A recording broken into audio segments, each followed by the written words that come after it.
भाई good afternoon people, welcome back. Atoms chapter के lecture number 2 में भरपूर स्वागत। लास्ट टाइम क्या क्या किया था एक ब्रशअप मार लेते हैं।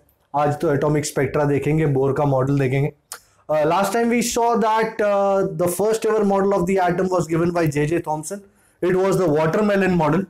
एंड वाटरमेलन मॉडल में जो ये रेड कलर का पार्ट है that is your positive charge, and जो ब्लैक सीड्स है that was your negative charge. Okay, so seeds represented the negative charge, which were the electrons, and the red colored uniformly distributed pulp was the positive charge. तो ये था Thompson का model. उसके बाद Rutherford का model आया, and Rutherford based his model on the idea of alpha particle scattering. हमने last time उस एक्सपेरिमेंट को फुल डिटेल में देखा था। And according to this experiment, Rutherford concluded that all the positive charge and majority of the mass of the atom was concentrated in the small space at the center, which he called the nucleus. And जो बाकी electrons वगैरह है, बाकी atom में बहुत ज्यादा empty space है, and जो इलेक्ट्रॉन्स है they revolve around the nucleus in circular orbits. You know, this model was very much similar to the planetary model. I hope you remember. You know, sun at the center, all planets revolve around the sun in circular orbits. उस model से inspire होके ये model Rutherford model of an atom बनाया गया था। Nucleus at the centre, all positive charge at the centre, the negative charge, the electrons would move around the nucleus in circular orbits. उसके बाद हमने impact parameter भी देखा था, distance of closest approach भी देखा था।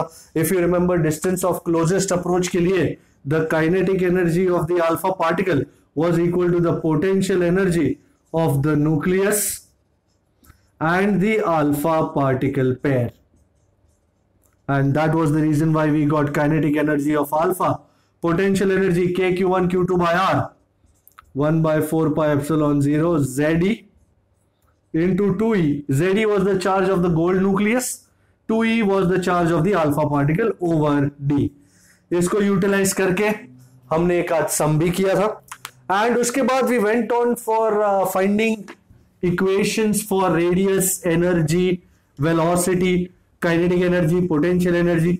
तो वो सारे इक्वेशंस बहुत ही बढ़िया थे। मैं आपको दिखा देता हूं एक बार, at least we can brush them up a bit, and primarily because आज उनका इस्तेमाल भी करना है हमको। You remember centripetal force was given by attractive electrostatic force between, we were talking about hydrogen atom, and as a result mv square by r was equal to 1 by 4 pi epsilon 0 e मतलब e square by r square. Now आप कभी भी कोई भी चीज भूल जाओ ना, तो द बेस्ट आइडिया इज यहां से शुरू करो, सारा डेरिवेशन अपने आप हो जाएगा। सो यहां से हमने एक आर को कट किया था, and as a result we got a very lovely equation for R. तो R was e square by 4 pi epsilon 0 mv square. It pays to remember this equation, आज इसको यूज भी करना है, so you know don't forget this equation. फिर kinetic energy का equation आया, याद आता है क्या? E square by 8 pi epsilon 0 R. फिर पोटेंशियल एनर्जी का भी इक्वेशन है, U माइनस ई स्क्वायर, वही अपना k q1 q2 by r, same, कोई नई बात नहीं, 4 pi epsilon 0 r। And finally total energy E, which was k plus U minus e square by 8 pi epsilon 0 r। बहुत बढ़िया। इन equations को बहुत अच्छी तरह, खास करके आर को और ई को याद रखिएगा, क्योंकि आज इस एनर्जी का एक नया फॉर्म देखेंगे हम, ओके, बोर मॉडल के जरिए। So these were the ideas, I hope you remember. Let's move ahead. Okay, आगे बढ़ते हुए now we enter into a very different idea which is called atomic spectra. Very simply, you know, जब भी किसी gas को excite किया जाता है, you know, it's inside a tube, and you excite the gas, you know, it's at low pressure, and you excite the gas by passing some current or something like that. It's called excitation. तो थोड़ी देर बाद उस gas में से, उस tube में से अलग अलग रेडिएशंस निकलते हैं। ओके, अलग अलग कलर के, अलग अलग फ्रीक्वेंसी के electromagnetic radiations are emitted from that gas. It's also called a discharge tube. That vessel is called a discharge tube. And अलग अलग radiations निकलता है. If you look at the radiations coming out from hydrogen is the simplest atom. You will see that ऐसा नहीं कि continuous है, हर frequency का निकल रहा है, नहीं, कोई specific frequency के निकलेंगे, जैसे जैसे 91 नैनोमीटर, फिर एक और निकलेगा, फिर एक और निकलेगा, या 365 नैनोमीटर, सब नैनोमीटर ही है, फिर यहां पे 656 नैनोमीटर, फिर यहां पे आगे जाके दूसरे निकलेंगे 820 नैनोमीटर, फिर एक और निकलेगा, ऐसे बहुत सारे निकलते हैं, 1875 नैनोमीटर, एंड ऐसे बहुत सारे लाइंस निकल रहे हैं, पर बहुत सारे मतलब हर फ्रीक्वेंसी के नहीं निकल रहे, नहीं, एकदम परफेक्ट ही निकल रहे हैं। ये 122 nanometer, if I remember correctly. All these lines ये एकदम स्पेसिफिक फ्रीक्वेंसी के निकल रहे हैं, they are not any unknown frequency continuous, नहीं। This is called the emission spectrum of hydrogen. Hydrogen gas का एमिशन स्पेक्ट्रम कहते हैं इसको। If I were to define it into terms of lines, this is Lyman series, I am sure नाम तो सुने होंगे आपने। This is Balmer series and this is Paschen series. तो अलग अलग लाइंस, अलग अलग फ्रीक्वेंसीज की, ये this line, this series is called the Lyman series, this is called the Balmer series, this is called the Paschen series, आगे bracket और Pfund भी आ जाते हैं। So each series is called a spectral series. So these are lines of fixed frequency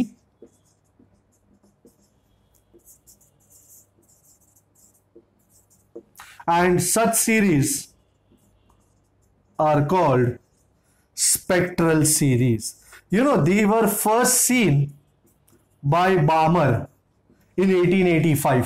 1885 में बामर ने hydrogen spectrum का series देखा था। 1885, precisely the year in which Indian National Congress was born. Balmer saw the spectrum of hydrogen. Johann Jakob Balmer. And you will be surprised. उसने hydrogen का ये देखा कैसे सर? क्योंकि ये विजिबल स्पेक्ट्रम में था। ये जो लाइंस में दिखा रहा हूं आपको, they were in the visible spectrum. कुछ बहुत ज्यादा इंटेंस थी एंड अलग अलग कलर्स की थी। For example, let me draw those in those various colours. This was the first line. Forgive me if I would not remember the values correctly, but I will try to. This line is a very intense red line. Oh man, this was 656.3 nanometer, very intense red line. Then we had the greenish blue line, which was a little less intense.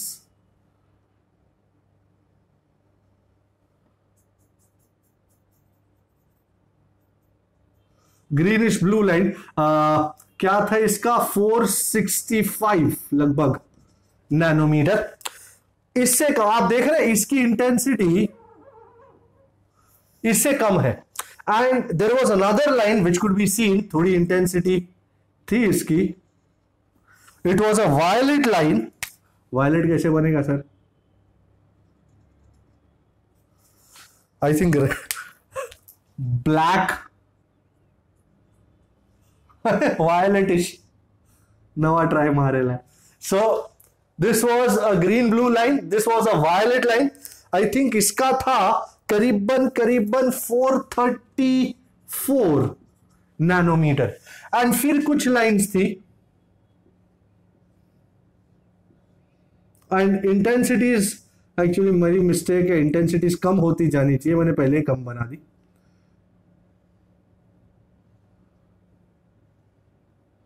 कम होती जा रही, कम होती जा रही, कम होती जा रही है, कम होती जा रही है, एंड फाइनली यहां पे एक सीरीज लिमिट आ जाती है, आई थिंक 346 करीबन करीबन. This is the Barmer series for the hydrogen atom. Barmer series for the hydrogen atom.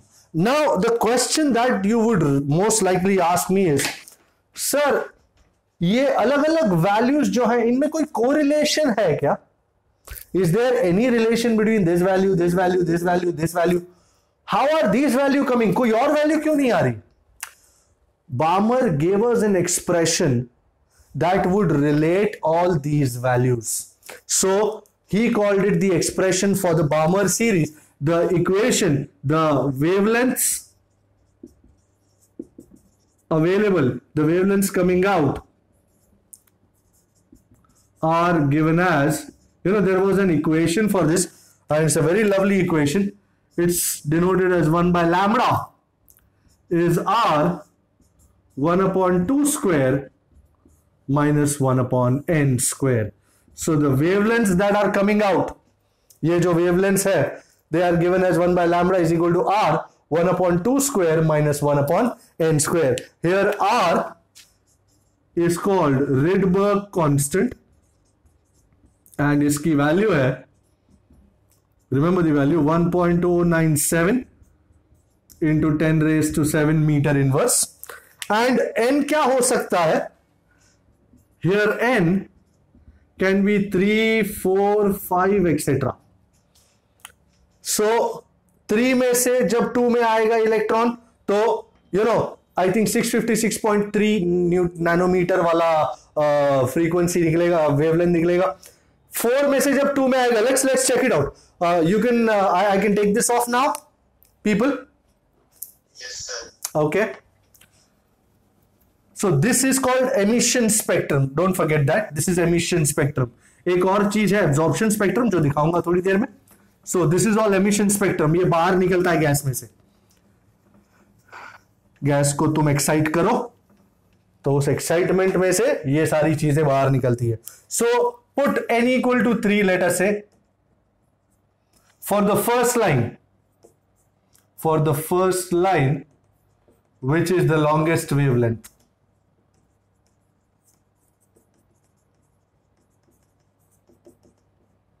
For Balmer series. अच्छा, ये जो 656.3 है, it is called the H alpha line. This is called the H beta line. This is called the H gamma line, and this is like H infinity. Okay, so for the Balmer series, put n equal to 3. Let's try it out. I'm sure you have this thing working up.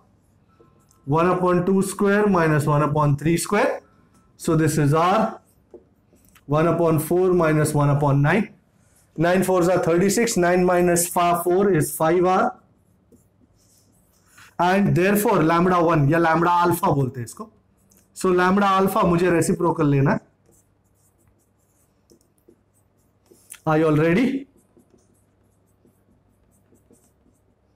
मैंने r की जगह लगाया 1.097 into 10 raised to 7. So what do I get? ये 10 raised to 7 ऊपर चढ़ गया. 10 raised to minus 7. Work this out. How much is this? 36 divided by 5 divided by 1.097. 6.563. Check it out. Yes, sir. And which comes out to be 656.3 into 10 raised to minus 9 meter. Yeah, 656.3 nanometer. और इसी तरह n को जब 4 लगाओगे यहां पे 1/2 square minus 1/4 square तो ये वाला निकलेगा. फिर 5 लगाओगे तो ये वाला निकलेगा. And this is called the series limit. I am going to take this off. मैंने डिराइव कर दिया है. Put n equal to infinity for series limit. Series limit मतलब minimum wavelength. Put n equal to infinity for series wavelength, for series limit, that is minimum wavelength. of the Balmer series. तो आओ जी, 1 by lambda infinity is r 1 upon 2 square minus 1 upon infinity square. Now 1 by infinity is 0, so this comes out to be r by 4. Yeah, lambda infinity is 4 by r, 1.097 into 10 raised to 7. Anybody giving me 4 divided by 1.097?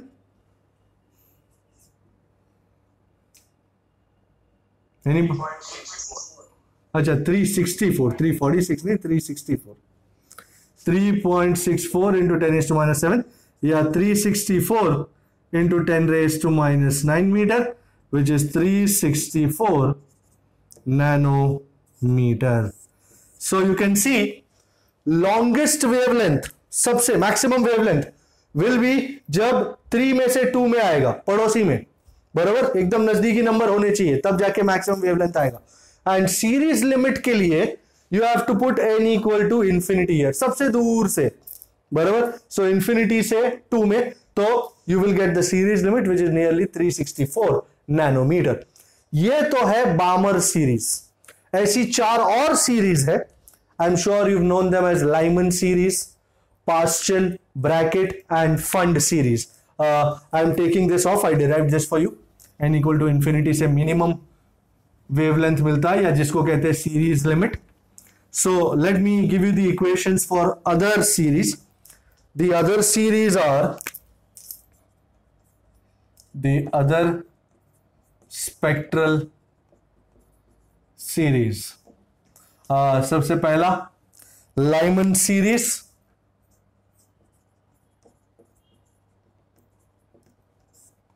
Asha, do not for a moment forget this.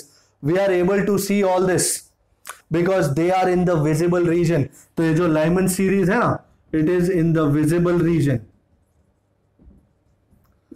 सब दिखाई नहीं देते. For example, ये जो Lyman series है ना, ये ultraviolet region में है. So you won't be able to see it with your naked eyes. You know, a spectrometer will be able to find out कि ये कौन सा रीजन है, दिखाई दे रहा है कि नहीं दिखाई दे रहा है. So it's in the ultraviolet region, and इसका इक्वेशन है 1 by lambda is r 1 upon 1 square minus 1 upon n square. जैसे यहाँ पे r into 1 upon 2 square था, यहाँ 1 upon 1 square है, एंड n की वैल्यू 1 के बाद से शुरू होती है, 2, 3, 4 etc. The second is Balmer. The third is Paschen series, and Paschen is in the infrared region. उसका इक्वेशन है 1 by lambda is r 1 upon 3 square minus 1 upon n square. So as you can very well see, they follow a regular pattern.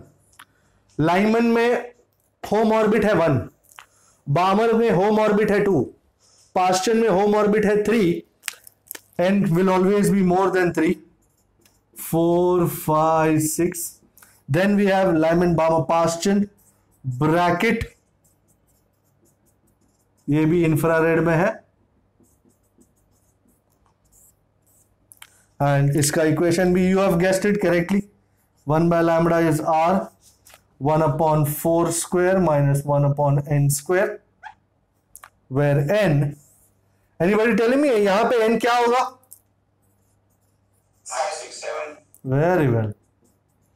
And the last series, इसके दर्शन में हटा रहा हूं अभी, बामर के बड़े दर्शन हो गए. क्या एक्साइटमेंट रही होगी ना जब पहली बार ये सीरीज देखी होगी उन्होंने. माय गॉड, क्या बात है, क्या बात है. So and fifth is fund. It is not P fund. Fund भी जहां तक मेरा ख्याल है इंफ्रारेड में ही है. So Lyman is in ultraviolet, Balmer is invisible, Paschen, bracket and fund, they are all in the infrared region. And इसका equation है 1 by lambda is r 1 upon 5 square minus 1 upon n square. And यहां पे n would be 6, 7, 8. Is this absolutely agreeable? ये Balmer, ये Lyman, ये Paschen, ये bracket, ये fund. Lyman का होम ऑर्बिट 1, बामर का होम ऑर्बिट 2, पास्चन का होम ऑर्बिट 3, ब्रैकेट का होम ऑर्बिट 4 और फंड का होम ऑर्बिट 5। याद रखना, मैं आपको नोट में लिख रहा हूं ये, for maximum wavelength take the exactly next orbit. For example जैसे बामर की मैक्सिमम वेवलेंथ कब आएगी, 2 का एग्जैक्टली नेक्स्ट नंबर कौन सा है, 3। उसी तरह लाइमन की मैक्सिमम वेवलेंथ कब आएगी जी, जब n कितना होगा, 2। पास्चन की मैक्सिमम वेवलेंथ कब आएगी, जब n कितना होगा, 4। ब्रैकेट की मैक्सिमम वेवलेंथ कब आएगी, जब n कितना होगा, 5। फंड की मैक्सिमम वेवलेंथ कब आएगी, जब n कितना होगा, 6। ओके, मिनिमम कब आएगी जी, जब n कितना होगा, infinity, infinity. So note, for max wavelength, कोई भी सीरीज के लिए, for maximum wavelength take n as proceeding number, next proceeding number, and for minimum wavelength, या जिसे हम कहते हैं सीरीज लिमिट, कोई तुमको सीरीज लिमिट बोले तो बहक मत जाना, क्या पूछ रहा है भाई। For series limit take n as infinity. Okay, इसको इस्तेमाल करके मैं करने जा रहा हूं न्यूमेरिकल नंबर, तो अनु बतावा, numerical number 3। Numerical number 3 says what is the shortest wavelength present in the Paschen series? Oh, shortest wavelength. Before I take this off, अच्छा, न्यूमेरिकल 12.3 पूछा है what is the shortest wavelength in the Paschen series. भाई सबसे पहले Paschen series का हमको equation पता होना चाहिए। फॉर पास्चन सीरीज, भाई कभी कभी मैं भूल जाता हूं कौन सा पास्चन 3 वाला था या 4 वाला था, तो इस तरह याद रखा जाता है usually. Lyman, बामर, Paschen, bracket, fund. सो LY, BA, PA, BR, PF। सो हमारे में कहते हैं लाए, बा, पा, ब्रेक, फास्ट। सुना आपने, लाए, बा, पा, break, fast. Never say this to your father, okay, because breakfast नहीं मिलेगा, कुछ और मिलेगा, उसमें बहुत कुछ ब्रेक हो जाएगा। सो लाए, बा, पा, breakfast, Lyman, बामर, Paschen, bracket, fund.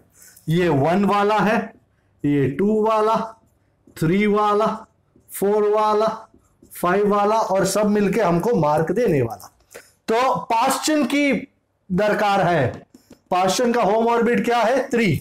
So 1 by lambda is r 1/3 square minus 1/n square। चलो भाई, पहले सबसे पहली बात हमको इक्वेशन मिल गया।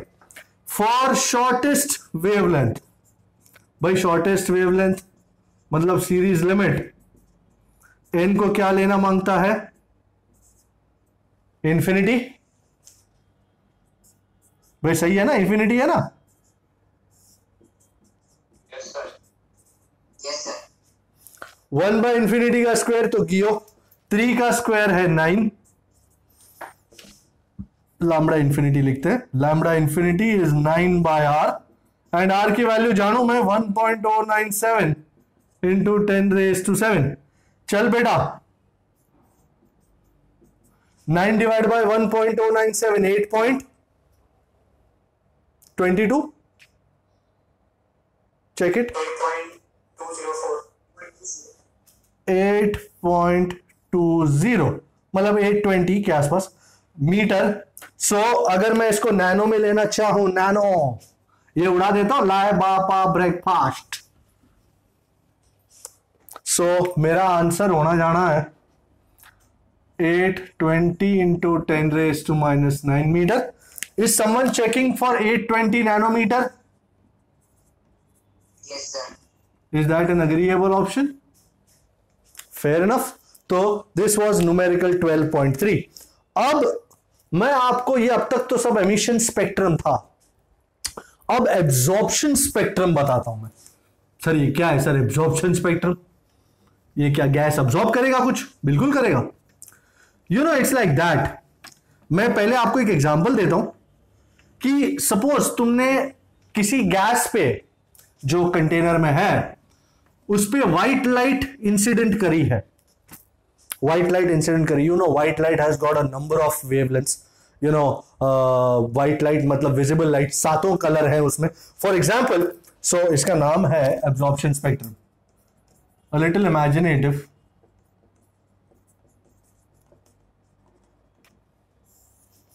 Consider white light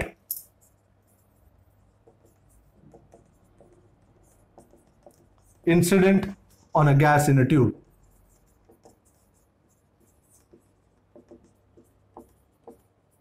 And as I say, you know ये ओरिजिनल स्पेक्ट्रम है। लेट मी टेल यू, मैं पहले से बता देता हूं आपको कि कितने, मैं 10 लाइन पकड़ रहा हूं। 1 2 3 4 5 6 7 8 9 10। यू नो कंसीडर कि ओरिजिनल स्पेक्ट्रम में 10 लाइन है। 2 3 4 5 6 7 8 9 10। एंड बैकग्राउंड के अंदर ये सारी लाइंस बरोबर दिख रही है, हमको पता है इतनी लाइंस है। ये सारी frequencies, so these are 10 wavelengths which I have incident on the gas. 10 wavelength gas पे आई, कितनी बाहर निकली? Let us say this was the incident spectrum, incident spectrum जिसमें 10 है। फाइनल अवेलेबल या transmitted spectrum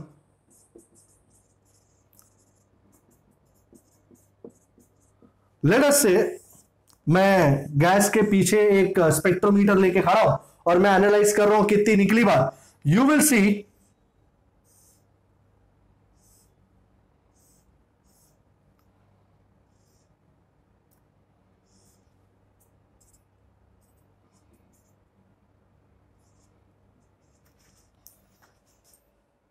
what do you make out from this? This was the incident spectrum, incident light जिसमें 10 wavelength थी। एंड ये फाइनल अवेलेबल ट्रांसमिटेड स्पेक्ट्रम, क्या इसमें 10 available है? अगर 10 होती इसका मतलब है सारी की सारी वेवलेंथ गैस के थ्रू पास हो गई है, गैस ने कुछ भी लिया नहीं, कुछ दिया नहीं। 10 हमको स्पेक्ट्रोमीटर में दिखाई दे रही है ओरिजिनल। पर जब स्पेक्ट्रोमीटर में देखा है तो हमको ये नजर आ रहा है। What does this indicate? 1 है, 2 है, 3 दिखाई दे रही है, 4 है, 5 है, 6 है, 7 दिखाई दे रही है नहीं, 8 है, 10 है, 9 दिखाई दे रही है नहीं। क्या हुआ? 3 7 9 को कहां गई? घूमने चली गई। कौन खा गया? कौन अब्सॉर्ब कर गया? गैस। सो सबसे बड़ी बात यही है कि wavelength 3, wavelength 7 and wavelength 9 did not come out. That means they were absorbed by the gas. So the line numbers 3, 7 and 9 are not in the transmitted spectrum, which means that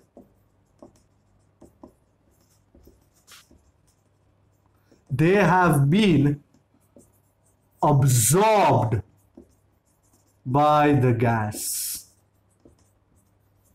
gas सब कुछ नहीं खाता, कुछ एक ही खाता है। और वो कौन सी खाई उसने? 3 खाई, 7 खाई, 9 खाई। नहीं तो सब नहीं खा लेता, नहीं, चूजी होता है गैस। वही खाता है जिसके उसमें उसका स्पेक्ट्रम में, उसका एमिशन स्पेक्ट्रम में उसकी वैलिडिटी होती है, वही वो लेता है। So they have been absorbed by the gas. Thus this transmitted spectrum is called the absorption spectrum of the gas. Called the absorption spectrum of the gas. सब गैस का अलग अलग होता है। एंड मैं आपको बता दूं, ये एब्जॉर्प्शन स्पेक्ट्रम, एमिशन स्पेक्ट्रम है, ये जो इक्वेशंस हमने लिखे थे, they are not valid for all the elements, no, they are only valid for like hydrogen, helium, lithium, जो छोटे एटॉमिक नंबर वाले एलिमेंट्स है ना, उनके लिए ही वैलिड है ये। ऊपर जाओगे तो कुछ अलग ही टाइप का इक्वेशंस नजर आएगा। सो सबसे इंपॉर्टेंट बात है, एमिशन स्पेक्ट्रम, एब्जॉर्प्शन स्पेक्ट्रम के जो इक्वेशंस थे, Lyman, Barmer, Paschen and all series, they are valid only for small elements like hydrogen, helium, lithium, etc. All right, so this is the absorption spectrum of the sun, of the gas. मैं आपको थोड़ा सा topic से दूर लेके जा रहा हूं। सबसे पहला जो एब्जॉर्प्शन स्पेक्ट्रम देखा गया वो फ्रॉनहोफर ने देखा। आई hope you remember Fraunhofer from wave optics. You remember Fraunhofer, diffraction वाले बाबू, डिफ्रैक्शन को डिस्कवर किया था, Fraunhofer diffraction using a single slit. याद है कि गजनी सिंड्रोम हो गया है जी, याद है? Is anyone there? Yes. Okay. So, to keep talking to me here, I feel alone in this universe. So, absorption spectrum, सबसे पहले, अच्छा, you know the sun is the biggest source of all the electromagnetic radiations in the entire spectrum, starting from long radio, short radio, microwaves, infrared, visible, ultraviolet, x-ray, gamma ray, सब मिलता है, sun में से सब निकलता है। So, this is the spectrum of the sun. This is the ideal spectrum of the sun. Ideal spectrum.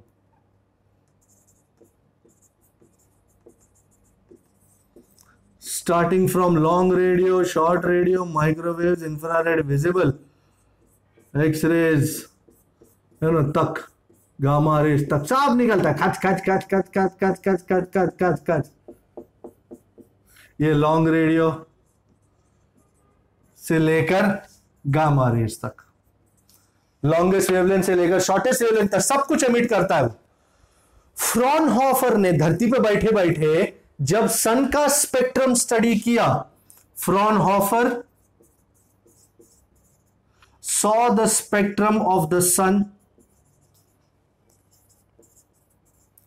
through the spectrometer, and he was surprised as you are going to be when you see this spectrum of the sun जो हमको मिला, Fraunhofer को मिला।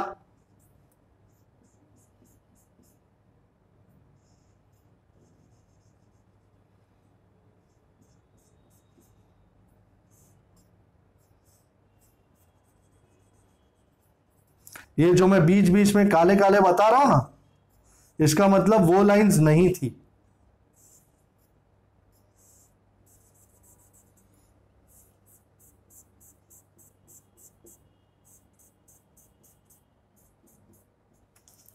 Are you seeing? यहां नहीं था, यहां नहीं था, यहां नहीं था, यहां नहीं था। Lines are missing, these are indicating that lines are missing here. कौन खा गया? बेटा एटमॉस्फेयर नहीं खा सकता, इतना वो नहीं है उसका। एटमॉस्फेयर या उसके गैसेस इतना अब्सॉर्ब नहीं कर सकते। अच्छा, आपको बताता हूं कौन खाया। ये सीक्रेट, अब क्राइम पेट्रोल ध्यान देके देखिए, ये सन है। बट आपको पता है ये जो भी सारी रेडिएशन है वो निकलती कहां से? From the core of the sun, and the core of the sun is at I think 1 lakh Kelvin, जबकि जो outer surface of the sun है that is I think at a relatively less temperature of 25,000 Kelvin. Now यहां से core से ये सारी frequencies निकलती हैं। कोर 1 लाख केल्विन पे है, वहां से सारी फ्रीक्वेंसीज निकलती है। Do you agree they have to pass through the outer surface of the sun which is at a much lower temperature? तो ये मच कूलर पार्ट ने कुछ लाइंस एब्जॉर्ब कर ली, सन ने ही एमिट किया है, और सन के सेंट्रल कोर ने एमिट किया है, और आउटर सरफेस ऑफ द सन ने कुछ लाइंस एब्जॉर्ब कर ली है, ये सन ने ही किया है. So this is the absorption spectrum of the sun. Sun ने ही एमिट किया है, हमारे धरती ने या उसके एटमॉस्फेयर ने कोई कांड नहीं किया है. जो भी किया है सन के आउटर एटमॉस्फेयर, सन के आउटर लेयर ने किया, which was much cooler as compared to the core, which was at a much hotter temperature, which was at a much higher temperature. All right, is this agreeable? So core में से निकलने वाली चीजों को कौन खा गया? बाहर का surface. I think you call this photosphere, है ना, ऑफ द सन, जो दिखता है हमको. बाकी कोर तो दिखता ही नहीं है, वो ज्यादा हाई टेम्परेचर पे. ओके, सो ये फोटोस्फियर खा जाता है and this this is the absorption spectrum of the sun. And Fraunhofer ने मौका ताड़ के इन लाइंस को अपना नाम दिया. He called them Fraunhofer lines. जो लाइंस मिसिंग थी उन लाइंस को अपना नाम देकर फ्रॉनहोफर ने कहा फ्रॉनहोफर लाइंस है ये, अब कोई इसका नाम ना दे. बराबर. So this is the absorption spectrum of the sun. I was digressing a little bit. मुझे लगा ये एब्जॉर्प्शन स्पेक्ट्रम में सन को दिखा दूं तो मजा आएगा आपको. Okay, now let's go on. Let's get back to the atom. थोड़ा बाहर घूम के आ गए, अब वापस एटम पे आते हैं. और रदरफोर्ड बहुत खुश है अपने मॉडल से. उनके मॉडल ने बहुत फेमस बना दिया उनको. पहली बार किसी ने जे थॉमसन के मॉडल की धज्जियां उड़ा दी थी, पर रदरफोर्ड को पता नहीं है कि उनके मॉडल की भी धज्जियां उड़ने वाली है. कैसे उड़ने वाली है जी? Okay, let's check out the limitations of Rutherford's model. You know, Rutherford को बहुत खुशी थी कि his model was based on the planetary model of the sun and the planets, but there is a very basic difference here. You know, in the planetary model, sun and earth and all the other planets, they are bound by the centripetal force which is given by the gravitational force. Yahan pe, you know, the electron moving around the nucleus, you know, इनके बीच में ये centripetal force कौन provide करता है? हमने बात की थी. It's provided by the Coulombian attraction between charges. Okay, but now let me say, do you agree this is uniform circular motion of the electron? And whenever uniform circular motion happens, there is an acceleration involved, centripetal acceleration. So this electron is under the influence of acceleration. A stationary charge produces electric field. A charge moving with constant speed produces magnetic field. And we studied this in chapter 8. An accelerating charge produces electromagnetic waves. तो ये जो electron acceleration में घूम रहा है, it is continuously producing electromagnetic waves, and वो electromagnetic waves बाहर निकलती है, electromagnetic energy बाहर निकलती है. तो इस इलेक्ट्रॉन की एनर्जी घटती जानी चाहिए. अगर कोई चार्ज एक्सेलरेट कर रहा है और इलेक्ट्रोमैग्नेटिक वेव्स निकाल रहा है, इलेक्ट्रोमैग्नेटिक एनर्जी निकाल रहा है, shouldn't the energy of this charge go on decreasing? Yes. And if the energy goes on decreasing, shouldn't the radius also go on decreasing continuously? Yes sir. निकाल रहा है waves, निकाल रहा है वेव्स, निकाल रहा है, रेडियस घट रहा है, घट रहा है, घट रहा है, घट रहा है. And one fine day this electron should go inside the nucleus. You know, it should move on a spiral path, jalebi जैसा, and फटांग one fine day it should go inside the nucleus. खत्म. इलेक्ट्रॉन अगर nucleus में चला जाएगा, shouldn't the atom become unstable? Shouldn't the nucleus become unstable? Yes, but it was found कि nucleus remains stable, atom remains stable. इसका मतलब ऐसा नहीं होता. तो लोगों ने रदरफोर्ड को पूछा कि ऐसा क्यों नहीं होता. अब रदरफोर्ड के पास कोई जवाब नहीं था. ऐसा होना तो चाहिए, होना चाहिए ना, हाँ होना चाहिए. Accelerating charge should give out electromagnetic waves, and if a charge is giving out waves, its energy should decrease. Consequently, its radius should decrease, and thus at one fine day it should move inside the nucleus. Atom should become unstable, but this is not happening. Why is it not happening? पता नहीं. Rutherford के पास जवाब नहीं था. ये मालूम नहीं, ऐसा होना तो चाहिए पर ऐसा क्यों नहीं होता? No idea. Furthermore, so let me write that much. So an electron which is moving, an electron moving in a circular orbit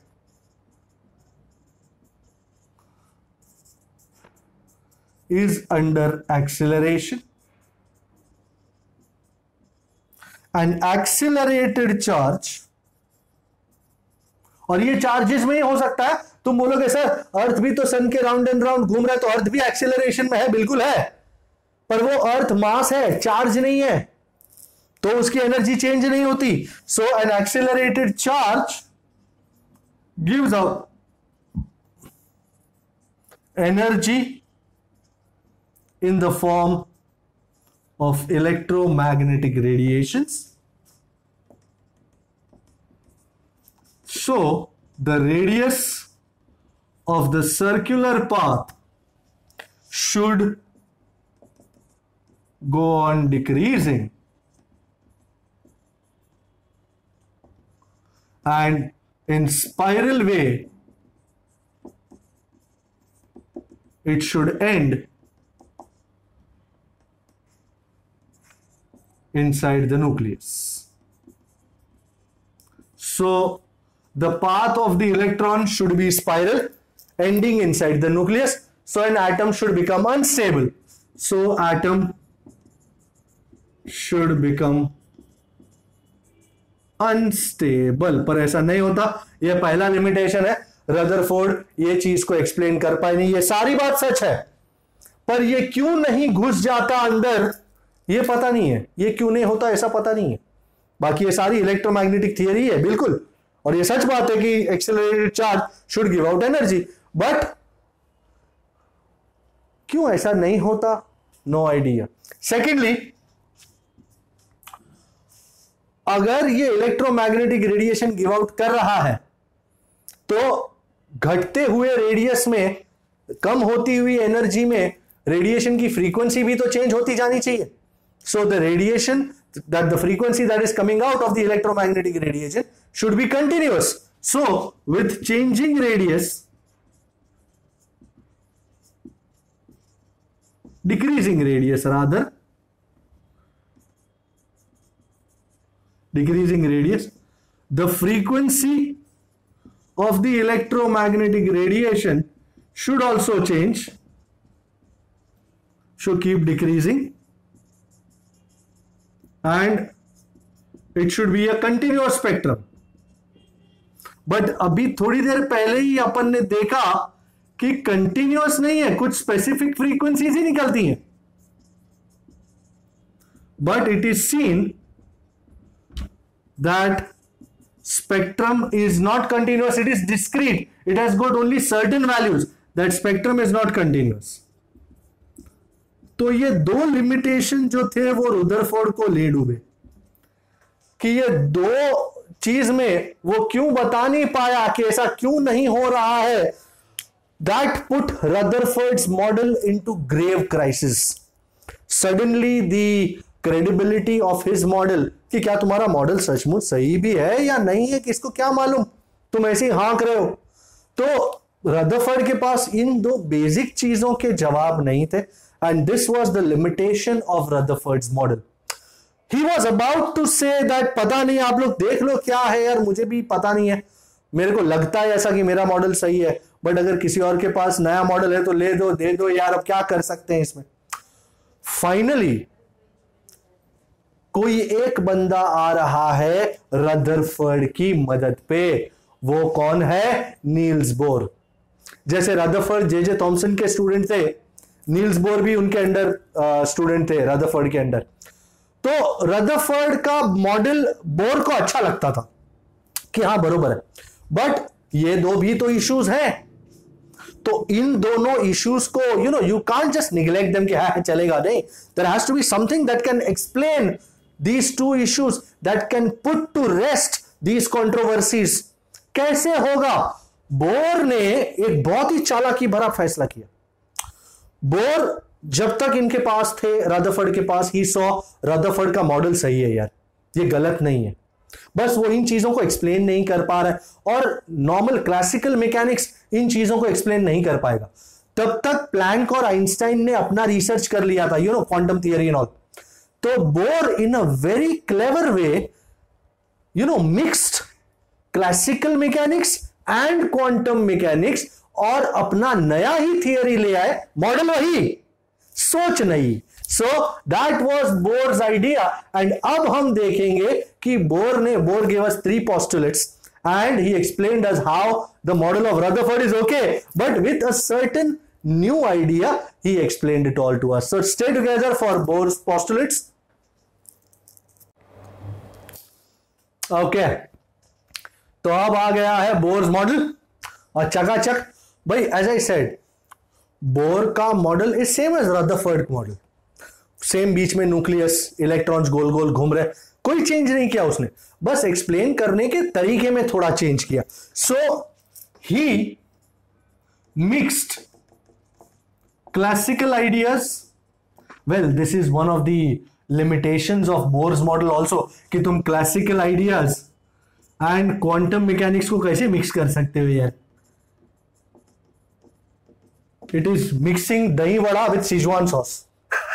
तो किस तरह का मिक्सचर है कोई अंदाजा ही नहीं आता, तो बट उसने अपना काम निकाल लिया। सो ही गेव अस 3 postulates,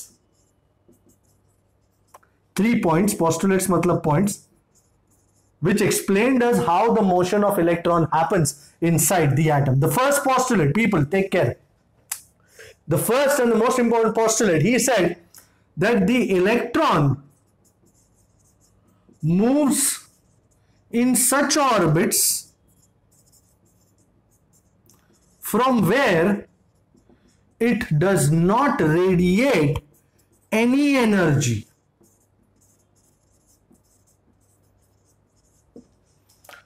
तुम्हारा पहला लिमिटेशन रदरफोर्ड का यही था ना, तुम कहते थे इलेक्ट्रॉन कंटिन्यूअसली एनर्जी रेडिएट करता है और रेडियस कम होता जाता है, फंडा वही था। बट यहां पे Bohr put it to rest saying electron ऐसे ही ऑर्बिट्स में घूमता है जिसमें कोई भी एनर्जी निकालने वाला नहीं है, वो मतलब कोई एनर्जी रेडिएट नहीं होती। Such orbits are called stationary orbits, such orbits are called stationary states या स्टेशनरी ऑर्बिट्स, स्टेशनरी और स्टेबल ऑर्बिट्स। मतलब एनर्जी निकालने की बात को तो उसने रफा दफाई कर दिया कि भाई इलेक्ट्रॉन उसी में घूमेगा जिसमें से कोई एनर्जी निकलेगी नहीं। ओके, सेकेंडली ऐसे ऑर्बिट्स को कहा जाता है स्टेशनरी या स्टेबल ऑर्बिट्स। सेकेंड, इलेक्ट्रॉन जिस ऑर्बिट्स में घूमता है उसमें उसका angular momentum has to be an integral multiple of h by 2 pi. Second postulate ये उनका खुद का है। The electron revolves in stable orbits where its angular momentum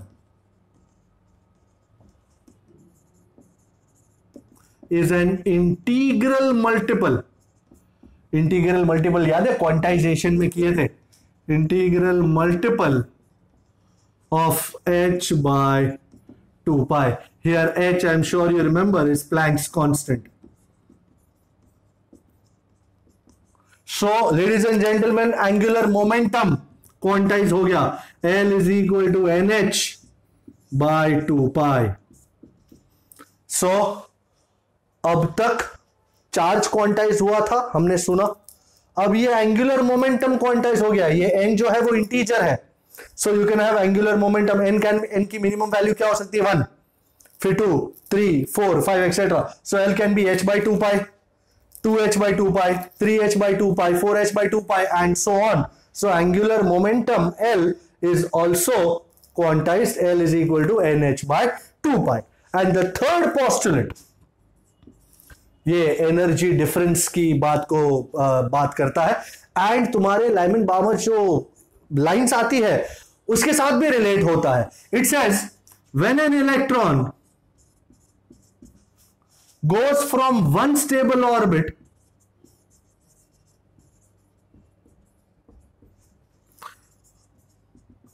to another stable orbit having lower energy, another stable orbit having lower energy, it will always go from higher to lower, lower energy, it gives out photon of frequency nu such that, देखिए इसको ध्यान से, you remember energy is h nu, so h nu is ei minus ef. So जो energy का difference है, initial energy minus lower energy, final energy, is given as h nu, where nu is the frequency, h is Planck's constant. So the energy difference is given out in the form of a photon जिसकी energy है h nu. So h nu is the energy difference ei minus ef. तो ये तीन postulate देकर bore ने सबको हिला डाला, and it combines quantum mechanics also, classical ideas also, and a very very lovely mixture of classical and quantum mechanics. He has given us the three postulates as you can see here. Electron उसी orbits में move करेगा जहां से वो कोई भी energy give out नहीं करेगा, फर्स्ट शॉट, स्टेशनरी या स्टेबल ऑर्बिट्स कहते हैं उसको. In stable orbits the angular momentum is an integral multiple of h by 2 pi, so angular momentum L is nh by 2 pi. And when an electron goes from higher energy state to lower energy state, तो ये जो energy का difference है ei minus ef, this energy difference comes out in the form of a photon, an electromagnetic radiation of frequency nu such that ei minus ef is h nu. Alright, so कभी कभी ये bore postulate पूछते हैं, इसी तरीके से bore postulate लिखना है.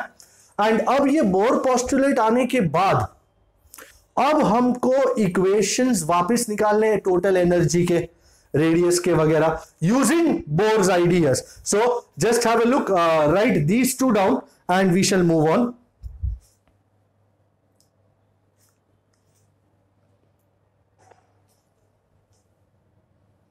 Okay, all right, so this idea is called equations for energy, radius and velocity using Bohr's model.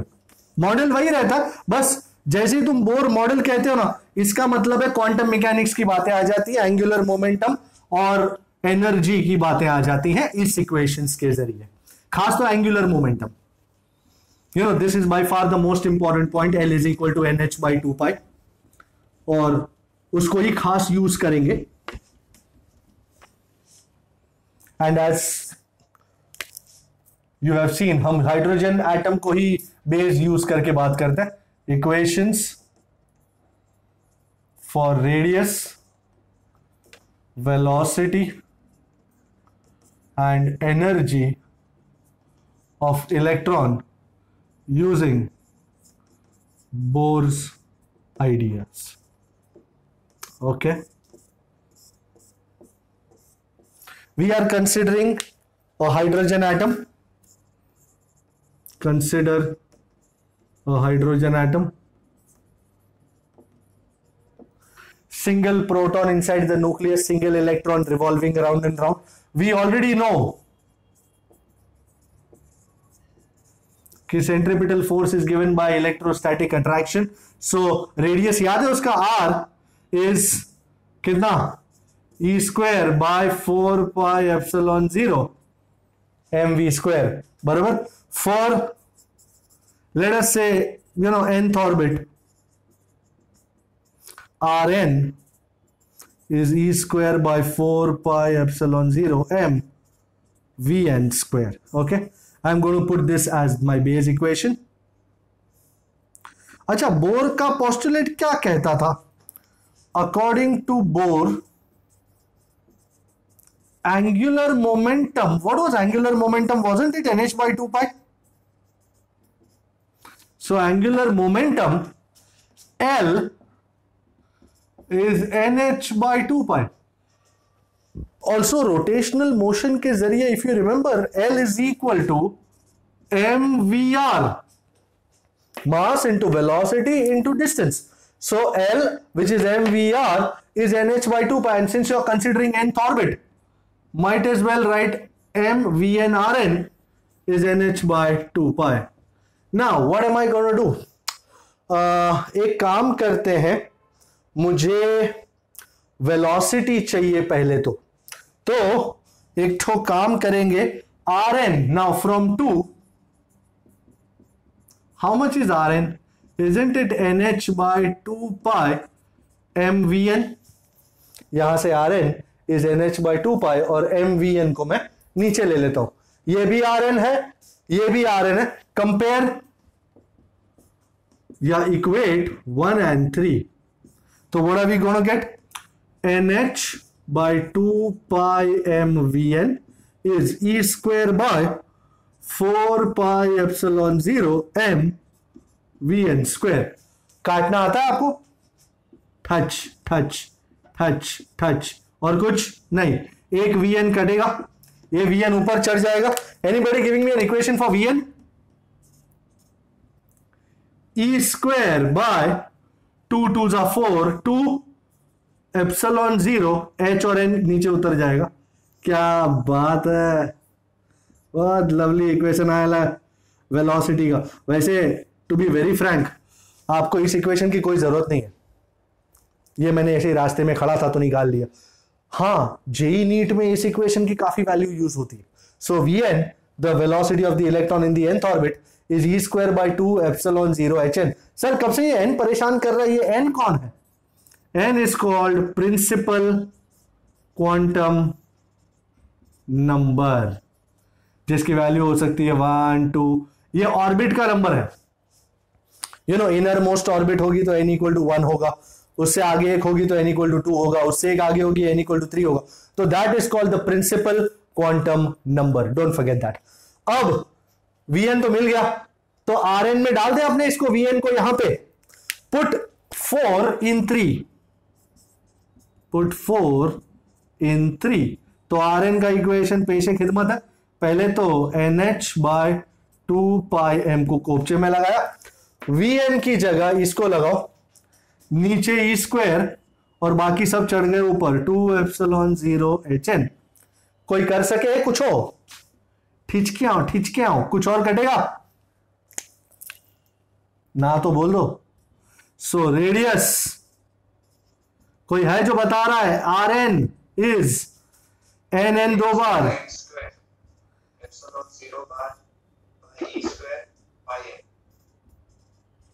वाह वाह वाह भाई. अक्सर ये इक्वेशन देख के मैं वाह वाह करता रहता हूं और वहां पब्लिक सामने टेंशन लेती रहती है. सर ये सब याद रखने का है? हाँ याद रखने का है, क्योंकि जो यूज होगा वो याद रखने का है बाबा. एंड जेई नीट में भी ये सारी चीजें इस्तेमाल होने वाली है, तो याद तो रखना ही पड़ेगा. So velocity Vn is e square by 2 epsilon 0 hn. Radius Rn is n square h square epsilon 0 over pi m e square. So 2-3 बार बोलोगे तो याद हो ही जाएगा. अब इसको इस्तेमाल करके टोटल एनर्जी की तरफ जा रहे हैं. Can I take this off now? ये टाइटल को भी उड़ा देते हैं. टोटल एनर्जी का इक्वेशन याद है? E the total energy. हमको काइनेटिक पोटेंशियल तो ठीक है यार, वो तो the total energy of the electron is, ये इक्वेशन शायद याद होगा, En, अच्छा E is minus e square by 8 pi epsilon 0 r. बराबर याद है? This was the last thing that we did in the last lecture. तो for the nth orbit En और यहां Rn. So let's put Rn here. Number क्या है? Put 5 in 6. अच्छा, before I put 5 in 6, अच्छा मेरे से एक मिस्टेक हो गई। मैं एक्चुअली एन को 1 लगा के बोर रेडियस निकालना चाह रहा था। चलो मैं निकाल ही लेता हूं, पहले एनर्जी निकाल लेते हैं। तो E n is minus e square by 8 pi epsilon 0। How much is by r n? N square h square epsilon 0 over pi m e square. भाई किसको कटना है? पाई पाई कटना है और कुछ कटना है नहीं। So ladies and gentleman, total energy का इक्वेशन आ रहा है E n is minus m e raise to 4 over 8 epsilon 0 square h square n square. Number 7। अच्छा, ये तो हाइड्रोजन एटम के लिए है ladies and gentleman. For an element of atomic number Z, how does this equation move about? ध्यान से देखिए, एक नेमोनिक भी है इसको याद करने के। E n is minus m Z square e raise to 4 over 8 epsilon 0 square h square n square. Actually ये इक्वेशन बुक में दिया नहीं है, बट यूजुअली मैं जब जेई नीट कराता हूं तो ये इक्वेशन भी यूज में लेता हूं। अब ये इतना बड़ा, इतने सारे 1 2 3 4 5 6 7 टर्म्स और इतने सारे नंबर्स रेस टू 20 टू, अरे कैसे याद रखने का सर? एक तरीका है, ध्यान से सुने। एनर्जी मुझ में तब आई, ये निमोनिक बता रहा हूं, एनर्जी मुझ में तब आई जब मैंने देखा जू का एलिफेंट। सुन रहे हैं आप लोग? गौर कीजिएगा। एनर्जी तब आई जब मैंने देखा जू का एलिफेंट जो था 1 2 का 4। सुना आपने? जू का एलिफेंट 1 2 का 4, एकदम 1 2 का 4 4 2 का 1 वैसा। एनर्जी तब आई जब मैंने देखा जू का एलिफेंट MZE जो था 1 2 का 4, 1 2 एंड 4, और जो बैठा था, बैठा मतलब लाइन मार देने का, 8 स्क्वायर स्क्वायर स्क्वायर पे। वो 8 स्क्वायर स्क्वायर स्क्वायर पे बैठा था। अब अगर तुम बोलोगे सर ये एप्सिलॉन 0 एच और एन को याद करने का कोई तरीका, सॉरी मेरे पास ना है। अगर तुमको ये भी याद नहीं है तो भाई कुछ ज्यादा ही वीक मेमोरी है, बादाम खाया करो। सो एनर्जी तब आई जब मैंने देखा जू का एलिफेंट, सीधे लिखने का MZE जो था 1 2 का 4 और जो बैठा था 8 स्क्वायर स्क्वायर स्क्वायर पे। कैसा लगा? कुछ समझ में आया? बराबर है, काफी हिलेरियस है, काफी हंसी दिलाने वाला प्रोग्राम है, बट याद रखने के लिए काफी कारगर सिद्ध होता है। सो मैंने देखा जू का एलिफेंट MZE जो था 1 2 का 4, 1 2 एंड 4, और जो बैठा था सीधा लाइन मार देने का 8 स्क्वायर स्क्वायर स्क्वायर पे। यहां एप्सिलॉन 0, यहां H, यहां N, matter close. You agree? Understand? Yes sir. Okay, तो याद रखने के लिए ये बहुत अच्छी चीज रहती है।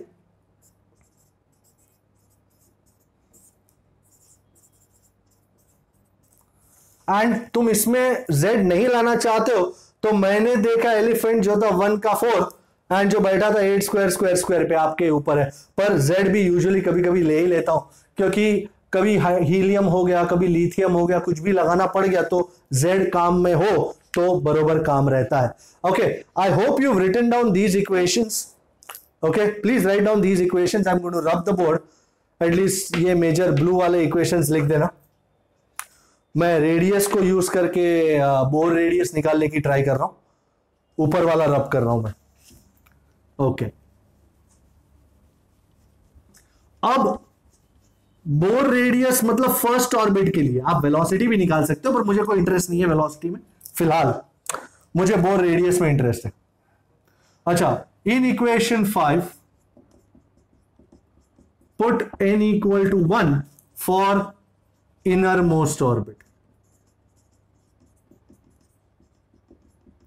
So radius is R1, n को 1 लगाओ तो 1 का स्क्वायर कितना होता है? 1 ही होता है sir. h square epsilon 0 over pi m e square. This radius of the innermost orbit hydrogen atom में, this is denoted as A0 and is called Bohr radius. भाई आपके पास h की वैल्यू है 6.63 इंटू 10⁻⁻34, एप्सिलॉन 0 की value है 8.85 into 10⁻12, mass of electron है 9.1 into 10⁻31, charge of electron है 1.6 into 10⁻19.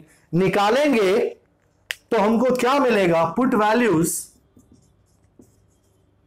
We get, आप घर पे वैल्यूज पुट कर सकते हो, मैंने तो पुट कर ली है. बोर रेडियस AO इज 5.29 मतलब 5.3 इंटू 10⁻11 मीटर. जिन लोगों की याददाश्त तेज है उनको याद आएगा लास्ट लेक्चर में हमने लास्ट न्यूमेरिकल किया था, आई थिंक इलस्ट्रेशन नंबर 3. उसमें they asked us to derive the radius of the path and it came out to be 5.3 into 10⁻11. याद आई बात? That was the radius of the innermost orbit of the hydrogen atom. So this is Bohr radius AO 5.29 into 10⁻11 meter. I am now going to put values into this. M, E, epsilon 0, H सबकी values put करने वाला हूं. Shall I do it? आपने ये लिख लिया है?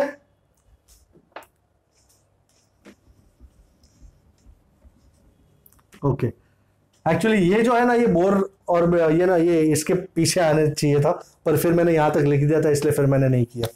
But radius के साथ ही कंटिन्यूटी होती है इसकी.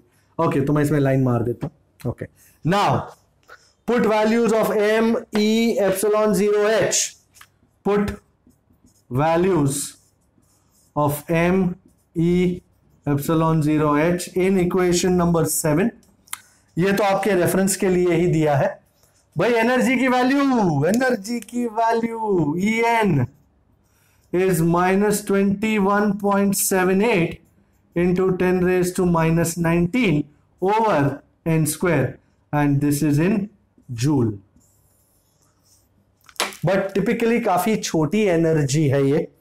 21.78 into 10⁻19 is quite less. and तुमको अगर ये यूजुअली 10⁻19 वाला है, ये जूल में है, इलेक्ट्रॉन की एनर्जी बहुत कम है, तो हम इसको जूल में ना रखते हुए ईवी में ले आएंगे. So divide this by 1.6 into 10⁻19 कीजिए तो 21.78 डिवाइड बाय 1.6 कितना होता है? 13.6 EV by n square. Is this absolutely? This is my equation, people. This is the equation that I'm going to use. This is equation number 9. So energy of the electron in the nth orbit of the hydrogen atom is -13.6 by n square. I think it's 21.76 if I am not mistaken. मैं भूल गया था. -13.6 by n square electron volt. ये अलग अलग n की value अलग अलग डालूंगा और अलग अलग वैल्यूज में निकालूंगा. Just please jot these down. Right. So energy of the electron in the nth orbit of the hydrogen atom is given as, total energy की बात करो, En is -13.6 by n square electron volt. हमने उस time भी देखा था, अभी भी देखा, इलेक्ट्रॉन की एनर्जी नेगेटिव है, अर्थात the electron is bound to the nucleus, bound inside the atom with this much energy, and in order to make the electron free, this much energy has to be given from outside. Only then the electron will become free. Now let's put different values of n and find out the energies in the different orbits. So put n equal to 1. n equal to 1 को special state का नाम दिया जाता है. It is called ground state and it is also the minimum energy state. You will see भाई 1 लगा दूं तो -13.6 by 1 square. 1 square is how much? 1. So E1 is -13.6 EV. This is the minimum energy state of the electron and ये 1 ground state की energy है. अर्थात जब आप 13.6 इलेक्ट्रॉन वोल्ट दोगे इस इलेक्ट्रॉन को, तब जाके वो निकलेगा. Alright. So minimum negative energy state है. Put n equal to 2. अच्छा, जैसे ही 1 से ऊपर चले जाते हो ना, ग्राउंड स्टेट से ऊपर एक्साइटेड स्टेट्स आना शुरू हो जाते हैं। n is equal to 2 is the first excited state. I am clearly excited, तो E2 is minus 13.6 by 2 का स्क्वायर, by 2 का square is 4 minus 13.6 by 4. Well, I seriously hope somebody does it, यार। वैसे मुझे तो आंसर पता है, minus 3.4. Put n equal to 3. n equal to 3 is the second excited state. आपने एक बात नोटिस करी, n equal to 2 is first excited. Because n equal to 1 is ground state. So n equal to 2 is first excited state.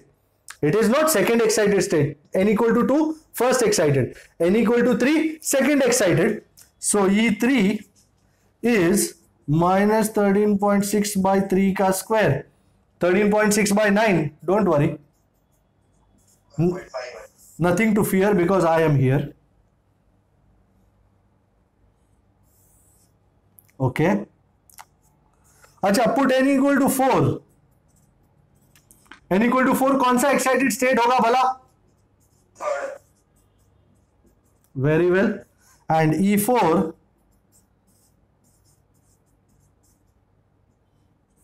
No problemo. And n equal to 5 is the fourth excited state, and fourth excited में it will be 13.6 by 5 का square which is 25। कितना answer आता है? 0.51। देखो तो 0.54. 0.54। Put n equal to 5। इतने 5 तो करीबन याद होने चाहिए।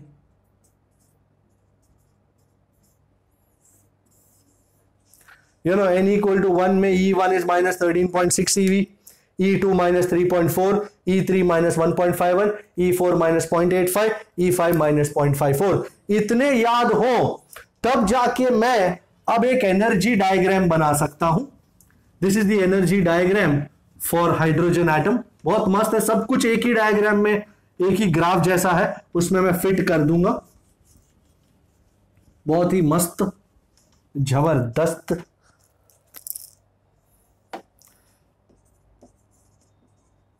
Energy level diagram. अच्छा, बिफोर आई मूव ऑन, अगर n इक्वल टू इंफिनिटी होता तो कितनी एनर्जी होती? 0। ओके, तो उसको भी इनकॉर्पोरेट करेंगे। सर बहुत नीचे आ गया। अच्छा ठीक है, ये n इक्वल टू 1 है। भाई n इक्वल टू 1 की एनर्जी कितनी महाराज? Minus 13.6 EV। कौन सा स्टेट? Ground state. फिर ऊपर ये बहुत ज्यादा, इतना नहीं लेने का, इतना लेने का। फिर ये यहां आ गया n इक्वल टू 2, फिर यहां पे n इक्वल टू 3, यहां पे n equal to 4,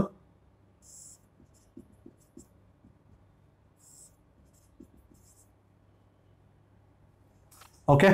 so n equal to 2 की एनर्जी कितनी?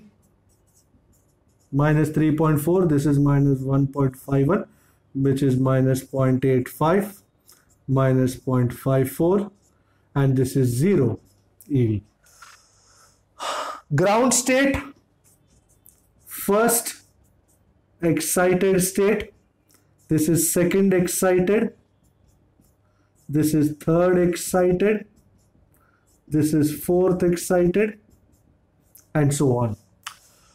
People, अगर कोई इलेक्ट्रॉन यहां पे है n इक्वल टू 1 पे, जब मैं इसे फ्री करना चाहता हूं, जब मैं इसे बाहर निकालना चाहता हूं, इसका मतलब एक्चुअली मैं उसके साथ क्या करना चाहता हूं? Do you agree? I want to send it to this state, n equal to infinity, 0 EV, मतलब बंदा फ्री हो गया। तो यहां से यहां तक भिजवाने की जो एनर्जी है उसे कहते हैं ionization energy. Can I take this off now? मैंने ये सब कुछ ड्रॉ तो कर लिया है। So the energy required to take an electron from n equal to 1 state to n equal to infinity state, that is to make it free, the energy required to be given is called ionization energy. So let me write it. The energy required to send an electron from n equal to 1 state, n equal to 1 मतलब ground state, to n equal to infinity state, that is to make it free, is called, ionization energy or ionization potential, you call it ionization energy.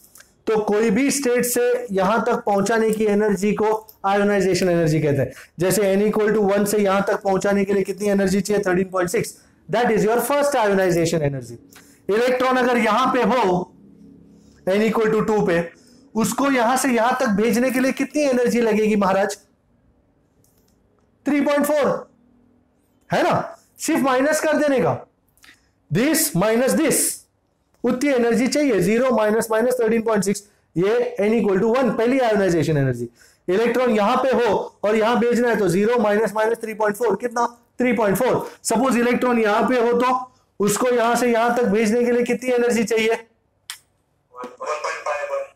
That's your third ionization energy. So ionization energy is simply the energy required to make an electron free.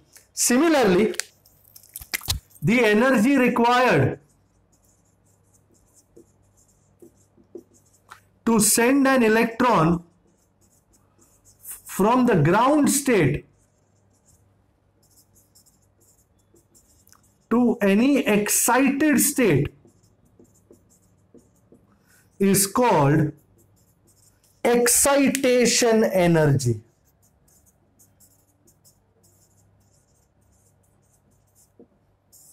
Fair enough. जैसे for example electron is here n equal to 1 और मैं इसको higher level पे भेजना चाहता हूं. मुझे कितनी एनर्जी देनी पड़ेगी to send an electron from n equal to 1 to n equal to 2? Final minus initial, minus 3.4 minus minus 13.6, कितनी एनर्जी हुई? To send, 8.2. Very good, an electron from n equal to 1 to n equal to 2 state, energy required is E2 minus E1, which is minus 3.4 minus minus 13.6, which is 10.2 EV. मतलब तुम इस electron को 10.2 EV दोगे तब जाके वो ground state में से एक्साइट होगा. आई एम श्योर एक्साइट होने के लिए एनर्जी देनी पड़ती है. कोई भी चीज को एक्साइट करने के लिए energy has to be given. तो यहां से मैंने उसको यहां पहुंचा दिया 10.2. अच्छा, सपोज इलेक्ट्रॉन यहां है और मैं उसको यहां भिजवाना चाहता हूं n इक्वल टू 3 में, तो मुझे कितनी एनर्जी देनी होगी उसको? Isn't it E3 minus E1 minus 1.51 minus minus 13.6, 12.09 EV? Is it agreeable? 12.09 EV. So that would be the to send an electron from n equal to 1 to n equal to 3. तो मैं यहीं पे change कर रहा हूं इसको. आपने इसको देख लिया ना. अब क्या जगह की थोड़ी किल्लत है. Energy required, this is E3 minus E1 which is minus 1.51, ये तो वही रहेगा. सो 12.09 EV. Agreeable? So this is how the entire thing functions. And before I sign off for the day, I would like you to do number 12 illustration 12.5. चलो illustration 12.5 करते हैं. Let's rock and roll. जल्दी जल्दी. I am taking this off now. Last illustration of the day. Then you can go back to your, energy levels. Don't deplete your energy levels. Is anybody looking at illustration 12.5?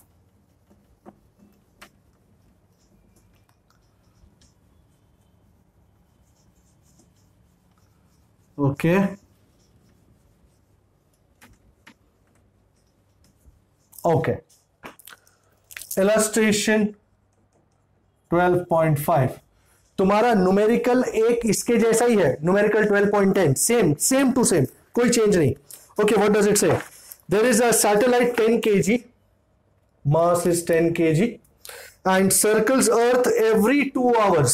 So इसका time period is 2 hours in an orbit having a radius of the orbit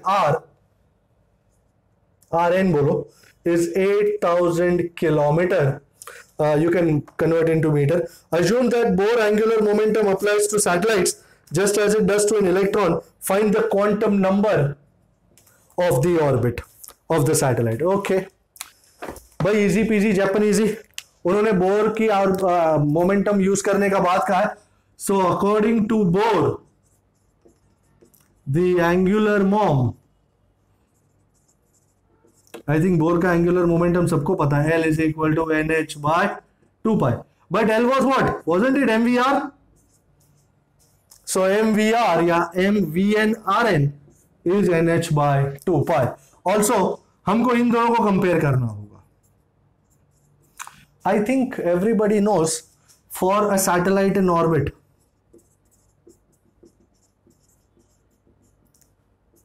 distance is speed into time. तो distance एक orbit में कितना distance cover करेगा? 2 pi r. Speed कितना है v, time कितना है t. मैं nn लगा देता हूं यहां पे. So I got a very lovely relation. vn is 2 pi rn by t. So what I'm going to do, I'm going to put 2 in 1. जहां vn है ना, उसकी जगह पे 2 pi rn by t लगा रहा हूं. And I am moving on. m into v n की जगह 2 pi rn by t into rn is nh by 2 pi. I am interested in finding n. So let's isolate n. n ये 2 pi यहां से यहां तक पहुंच गया. 4 pi square m rn square over n. अच्छा n नहीं आएगा, h आएगा. h इंटू टी, बराबर है. 2 pi into 2 pi 4 pi square. rn square, mass ये रहा एंड h ये रहा, t ये रहा. चलो भाई किस बात की देरी है? I am sure you know pi square is nearly 10, mass is 10, radius of the orbit is 8,000 kilometer. That's 8 into 10 raised to 3 into 10 raised to 3 meter में कन्वर्ट करने का ना बाबू जी, upon h 6.6 into 10 raised to minus 34. You will be surprised with the answer. Time is 2 hour. 2 hour. एक our में कितने second है भाई? I don't need to tell you. एक आवर में 60 मिनट, 60 मिनट्स में 60 सेकेंड्स, हर एक मिनट में 60 second. 2 into 3 600. Are you ready? मैं तो रेडी हूं. खच खच खच. ओके, काट डाला. 8 का square 64. 64 into 4 into 3 and 3 6. 6 2s are 12 upon 2 into 36 is 72 into 6.6 10 raised to minus 34. चल बेटा, do this. 12 plus 34 is 46. How much is this coming? 64 4s are 6 4s are, sorry, 0.538 मतलब 0.54. So do you agree my orbit principal quantum number is coming out to be 5.4 into 10 raised to 45. Can you imagine कितना बड़ा number है ये? हम n की 1 2 3 4 में बात कर रहे थे and this n is 10 raised to 45. Is that the correct answer by the way? Check कर लो. Yes sir. सही है ना? हाँ, तो 5.4 into 10 raised to 45. This is a very very large principal quantum number for this orbit. I want you to do numerical 12.10 based on the same idea, same, absolutely same, कोई change नहीं है उसमें, और वही है, कोई चेंज नहीं. 12.10 quantum number of the Earth's orbital Earth's revolution around the sun. तो सेम आइडिया है, बस वैल्यूज डिफरेंट होंगी, वो सब्स्टिट्यूट करके you can find it out. Alright, so I think we have covered quite a great deal today and you stay with this and in the next lecture we'll find out कहाँ Bohr का भी कुछ दिक्कतें आई, उन्होंने D Broglie ने उनको change किया and stuff like that. So till that time, you stay safe. I'll see you again. Bye bye.